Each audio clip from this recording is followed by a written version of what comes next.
Olá, meus queridos, tudo bem? Primeiro vídeo do ano e eu tenho que retocar a minha make, mas vou fazer aqui com vocês, conversando com vocês. Esse é o terceiro ano que eu estou aqui com vídeos aqui no canal e como geralmente já virou uma tradição, né? Os primeiros vídeos do ano são vídeos de bate-papo, de conversa. Separei também alguns videozinhos pra gente reagir e eu vou me maquiar aqui também adiantando com vocês. Já me preparando para os próximos vídeos, eu tive que comprar várias maquiagens e tava pensando em fazer uma aqui e fala com vocês, justamente porque minhas maquiagens resolveu acabar tudo na mesma hora, eu tive que comprar vários, né? Eu falei, por que não fazer uma aqui e fala, né? Porque aquele papo bem feminino, né? E também porque eu estou lendo um livro de Abraham Kuyper, vou pegar aqui pra vocês. Tô lendo esse livro aqui de Abraham Kuyper e aqui na verdade são várias mulheres da Bíblia, né? São todas as mulheres na verdade da Bíblia, né? Mulheres da Bíblia de Abraham Kuyper. E aqui é um livro sobre feminilidade bíblica baseado nas mulheres da Bíblia mesmo. E algumas mulheres, algumas personagens aqui, elas nos ensinam um pouco sobre modéstia feminina. Que é um papo aí que tá um pouco na moda, né? Porque a gente teve um movimento conservador aqui no Brasil. E eu tô sempre falando que o movimento conservador aqui no Brasil não é necessariamente cristão protestante, né? A grande maioria dos conservadores aqui do Brasil, eles são católicos, né? E também temos um movimento novo aqui no Brasil, que ainda é pequeno, e eu espero que ele desapareça. De mulheres muçulmanas, gente, brasileiras se envolvendo com a religião islâmica. É tão estranho. É tão estranho porque eu li sobre o islamismo no livro O Véu Rasgado de Bushra Esther. E por conta desse movimento aqui no Brasil, eu fiz uma resenha novamente, né, desse livro. Gente, brasileira se envolvendo com a religião islâmica. Nós temos tantas coisas que se divergem da cultura brasileira, até por causa do movimento feminista, né? Aí um tempo atrás. E aí, mas enfim, né? O movimento aqui, conservador aqui no Brasil, ele não necessariamente é cristão, né? Cristão protestante. Então, a grande maioria das mulheres que eu trago aqui são mulheres cristãs, né? Obviamente, que fizeram a diferença na história da igreja. Mas como mulheres protestantes que tiveram um papel ativo, que não estavam apenas reduzidas ao cuidado do lar, até porque tem muitos casos de mulheres que, assim como eu, não foram mães, né? Não têm filhos, né? Por uma questão, enfim, de enfermidade, né? E o que mais nós podemos fazer para servir a igreja, a sociedade, que não esteja resumido naquelas quatro paredes, as quatro paredes dos movimentos conservadores, né? Aonde colocam as mulheres numa posição de que todas as mulheres são assim, na verdade não, né? Bom, enfim, não sei se eu fui muito clara, mas quando eu falar um pouco sobre este livro aqui, a gente vai falar sobre modéstia feminina à luz da palavra de Deus. E eu vou aproveitar e mostrar pra vocês as maquiagens que eu comprei. Por enquanto a gente só vai papear mesmo aqui. Eu vou aproveitar pra retocar a minha make. Gente, hoje é domingo, dia de culto. Eu já fui pro culto, inclusive. Fui no domingo de manhã. Inclusive eu estava sem postar aqui pra vocês. Porque, sim, eu uso um batom que eu comprei na cor errada. Como blush. Eu só usar lápis e blush e não quero ir pro inferno. Você vai sim. Eu estava sem postar aqui pra vocês porque eu tava trabalhando muito e tava sem tempo de gravar, muito menos editar, porque edição é uma coisa que leva tempo, tá, gente? Demanda um tempinho da gente. Geralmente eu faço os meus dias de folga, né, a edição, e é tão trabalhoso quanto gravação. Então eu tava um tempinho sem aparecer por aqui, mas não apenas por aqui, eu estava também tendo que participar dos cultos apenas da noite da minha igreja, porque de manhã eu estava conseguindo ir. Eu estava trabalhando inclusive até mesmo no domingo, de tão corrido que estava. Aqui na minha cidade é uma cidade litorânea, né? Litoral. Então essa época do ano fica bem corrida aqui, mas eu trabalho em salão, né? Então independente da cidade, Esse período final do ano, é um período bem intenso, principalmente para quem trabalha em salão de beleza, né, que é o meu caso, né. Ó, vou usar esse gelzinho aqui que eu já uso há muito tempo. Recomprei, inclusive, ele é muito bom, da Ruby Rose. Vou só repentear aqui, porque minha sobrancelha já tá dura, porque eu já passei pré-culto de manhã. Só repassar. Passar um gloss aqui com vocês.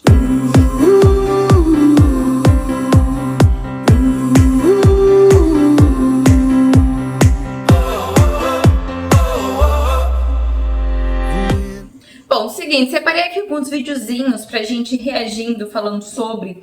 Geralmente os vídeos que eu separo são vídeos aleatórios que eu vou salvando, né, pra gente conversar. Mas eu estava vendo que os vídeos que eu separei, eles são mais ou menos basicamente no mesmo tema. Então acho que é esse tema que a gente vai falar hoje, que é sobre igreja, né? Aproveitando que eu voltei hoje. Geralmente quando eu gravo pra vocês é num domingo, porque eu já aproveito a maquiagem e que eu tô arrumada, né? Porque eu dificilmente estou arrumada no dia a dia. Então eu já aproveito que eu tô com uma roupa diferente, com uma cara, né, melhorzinha. E já utilizo isso aqui pra gravar pra vocês. E aí o tema vai ser sobre igreja, porque eu fui vendo os vídeos que eu separei aqui pra vocês e eles são basicamente no mesmo tema. O primeiro vídeo, gente, que eu vou colocar aí pra vocês é um vídeo que quando eu vi a primeira vez, já tem mais ou menos 1 ano que eu vi esse vídeo. E quando eu vi a primeira vez, eu achei que fosse talvez meme, talvez um papo de alguns anos atrás, que já não... Um assunto de alguns anos atrás, que hoje em dia já não é real, mas é real. Eu vou mostrar pra vocês, depois a gente conversa. Você é a fundadora da igreja? Eu fundei a igreja. A minha igreja é neopentecostal. É totalmente diferente. A nossa política, justamente de oferta, justamente de dinheiro, é totalmente diferente. Porque a gente vive pela graça e não mais pela lei. Então a gente respeita essas igrejas que vivem pela lei, que são os dizimistas. Mas a gente entende que quando Jesus veio, e você não vê Jesus cobrando 10%. Você vê Jesus falando assim, dê o que está no seu coração. Qual é o nome da igreja de vocês? É Eucana. Eu não entendi, eu não sabia o que era, só soprou no meu ouvido. Falou assim, você vai abrir um lugar, vai ser Eucana e tal. Então, eu tentei pegar esse vídeo dela, que é de um podcast, o vídeo, só o vídeo, mas eu não consegui. E aí eu coloquei desse rapaz reagindo, então vai ser um react do react. Mas, gente, a primeira vez que eu vi esse vídeo, eu achei que fosse, sei lá, brincadeira ou algum fato que aconteceu e depois passou, depois acabou, mas não existe essa igreja chamada Eucana, que foi fundada pela cantora Isadora Pompeu. Enfim, o que dizer sobre Isadora Pompeu? Se você tá acostumado aqui com os vídeos aqui do meu canal, né? Eu falo bastante sobre feminilidade bíblica aqui, baseado até mesmo na minha santificação pessoal, na minha piedade pessoal, coisas que o Senhor me ensinou através da palavra de Deus. Mas não apenas isso, né? Eu faço parte de uma igreja, eu sou membro de uma igreja, então eu sou pastoreada, então... uma parte do que eu aprendo é eu lendo a Bíblia, outra parte é por meio de líderes, né, pastores, que também são importantes para nossa vida, para nossa santificação, nossa piedade pessoal, né? E aí eu confesso que a primeira vez que eu vi esse vídeo já tem mais ou menos 1 ano, por isso que eu não falei sobre, porque eu achei que era uma brincadeira, sei lá, não sei o que podia ser, mas eu não achei que era real. Mas, enfim, já tem 3 anos que existe essa igreja, a igreja Eucana, de acordo com Isadora Pompeu.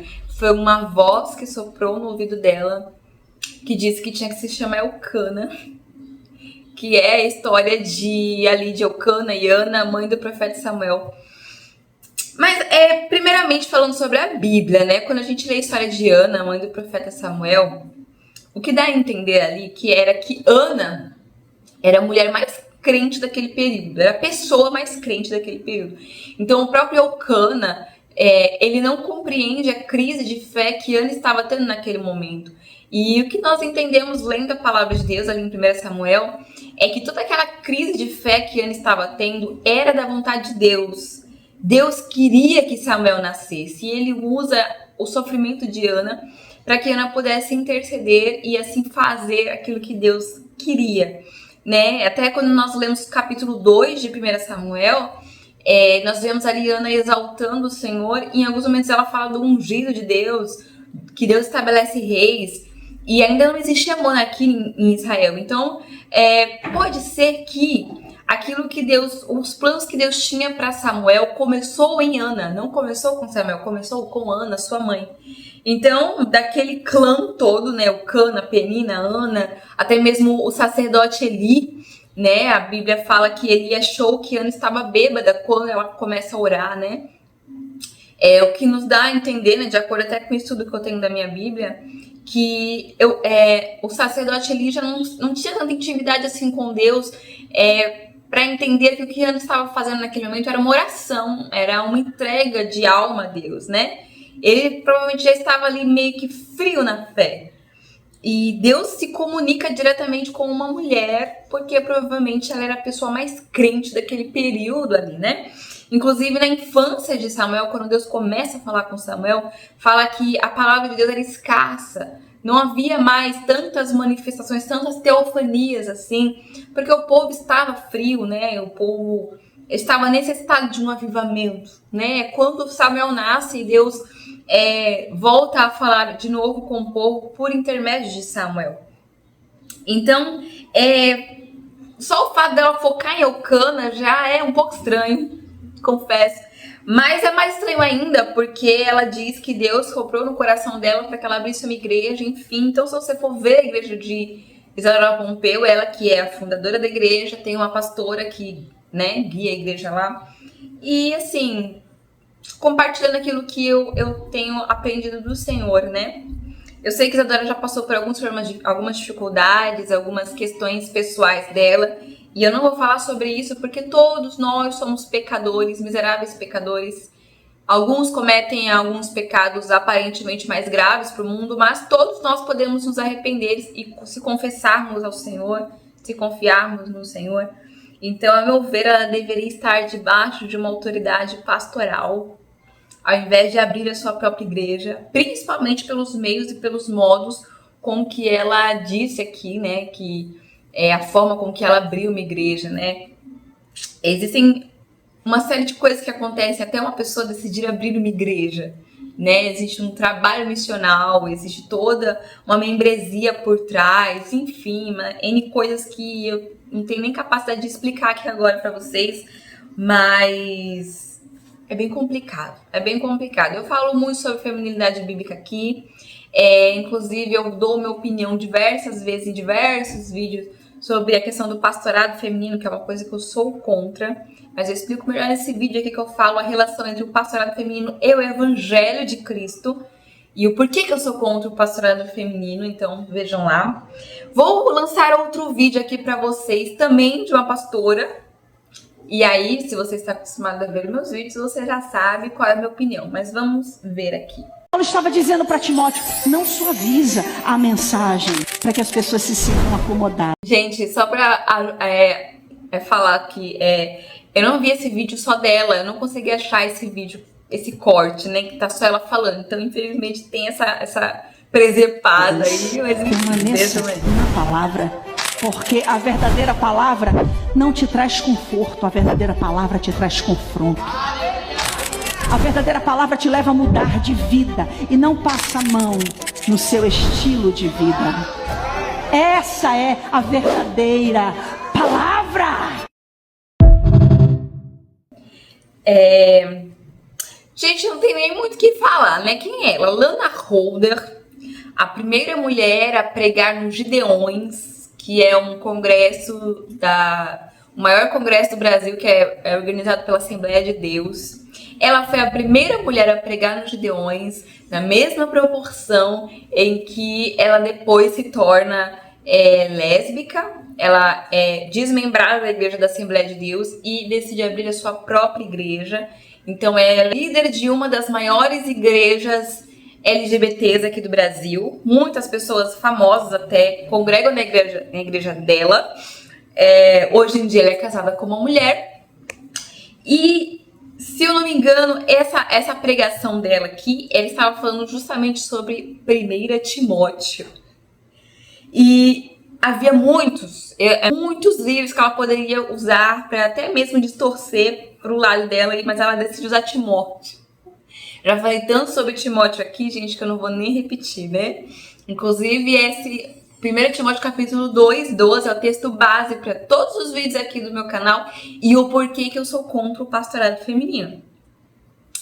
Então, tá aí na tela para vocês. Me sigam também nas redes vizinhas, lá no Instagram, inclusive, um dos vídeos que tem mais visualizações, além do movimento islâmico, que eu falei aqui do Brasil, que o pessoal gostou bastante desse vídeo lá.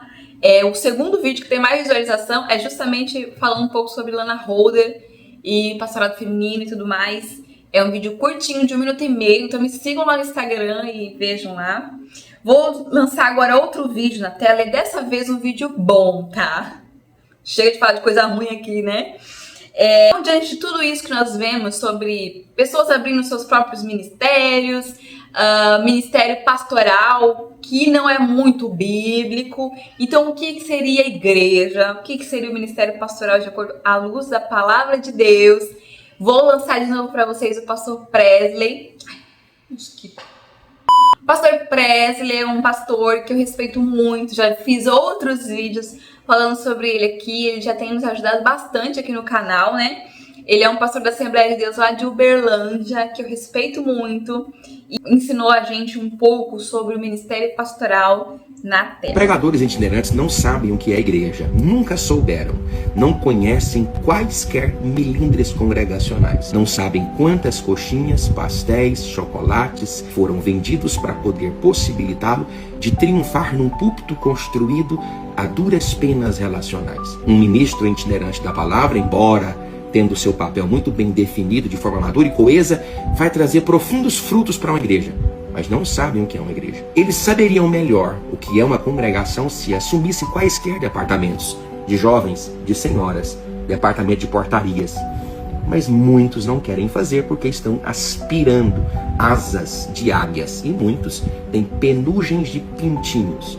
Mas infelizmente essa mídia está adulterando a mente dessas pessoas. Não é possível um pregador ser desigrejado.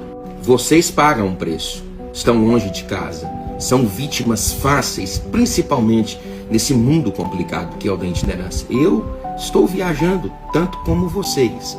Conheço as dificuldades, as igrejas que não querem levar a esposa, que não têm condições financeiras para fazer com que você seja acompanhado de sua querida esposa. Muitos de vocês aventuram dias ininterruptos em busca de agendas, porque é a vossa chamada. Eu não estou atacando a itinerância.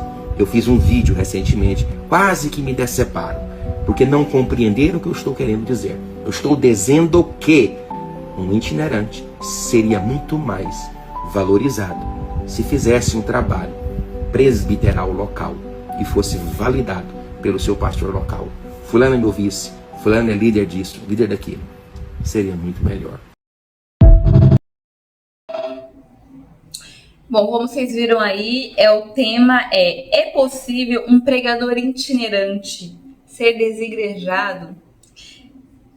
Traduzindo aqui, né, contextualizando, né, é possível um pastor que prega de igreja em igreja ser, na verdade, um não convertido? Sobre isso, nós iremos falar um pouco melhor quando eu resenhar para vocês. Deixa eu pegar aqui. Esse livro aqui, meus amores, será a nossa próxima resenha. Estou falando dele desde o ano passado. Foi por causa desse livro que eu quis comprar este aqui.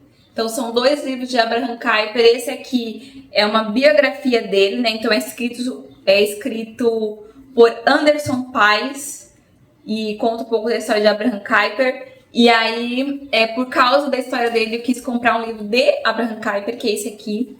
Então, é possível um pastor, pregador, itinerante, que pastoreia a igreja, que faz missões, não ser convertido? Super possível. Nós temos o próprio John Wesley, que relata, né, que ele se converteu depois ali dos seus 30 e poucos anos, né, e ele nasce num meio evangélico, ele é discipulado pela sua mãe, que inclusive se converteu também já no fim da vida, mesmo sendo uma mulher bem religiosa, né? A história deles é bem interessante, mas eu já falei aqui no canal também. Então nós iremos falar no próximo vídeo sobre Kuyper. Então é super possível. E o que o pastor Presley aqui nos fala é que é muito importante. Ele fala aqui de um pregador, mas isso serve para todos nós cristãos. É muito importante que nós, pelo bem da nossa, pela saúde da nossa alma, né, pelo bem da nossa fé, é muito importante que nós pertençamos a uma igreja local, que nós sejamos pastoreados, discipulados, disciplinados se for preciso, numa igreja local, né? Porque Cristo morreu por um povo e ele habita no meio de um corpo onde há vários membros. Então, essa ideia de desigrejado, de você servir a Deus na sua casa, isso aí é algo completamente antibíblico. E pessoas que se dizem religiosas, mas na verdade se comportam como ateus, que propagam essas ideias, mas isso não é real, isso não é verdade.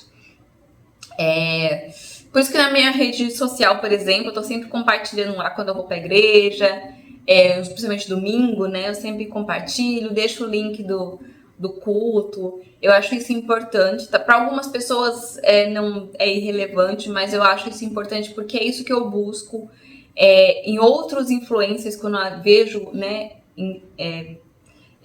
coisas na internet, é isso que eu busco. Quando eu trago aqui, por exemplo, Teologando com Pastores, são pastores que nos ensinam um pouco sobre teologia, né? São pastores que eu me preocupo sobre se eles pastoreiam uma igreja, se eles têm uma igreja local, né? Se eles não estão só na internet ou só pregando de um canto para o outro, né? Isso é extremamente importante, porque é no corpo que nós somos aperfeiçoados, nós somos santificados. O Espírito, ele nos une, né, por meio de juntas e medulas, né? Está escrito na palavra de Deus que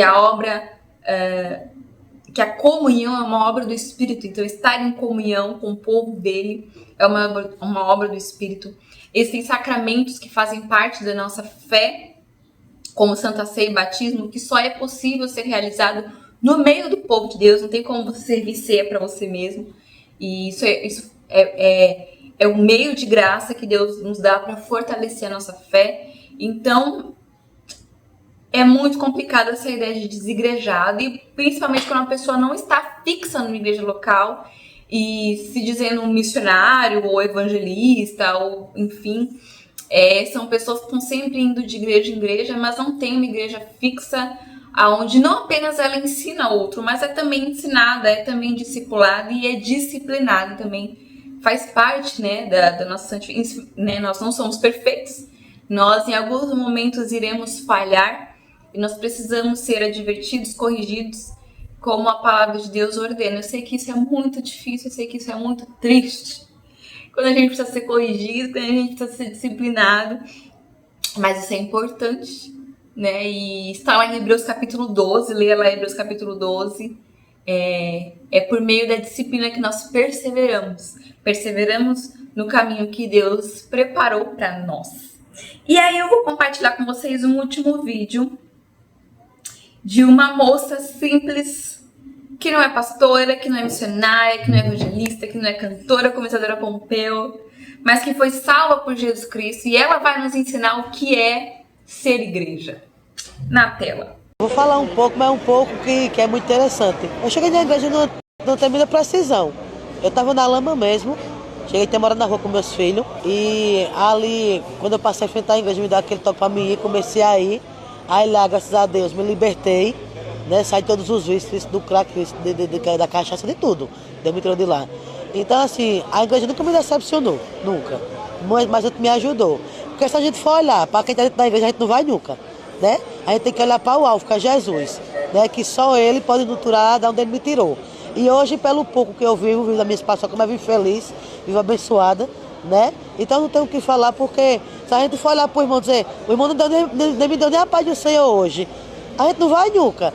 Se a gente for olhar e dizer, o irmão ficou olhando para a minha sandália, a gente não vai nunca, a gente tem que olhar para o alvo, porque Ele sim é o dono do ouro e da prata, né? E só vou falar o dia todinho, e peço muito obrigada a vocês, viu, pela oportunidade.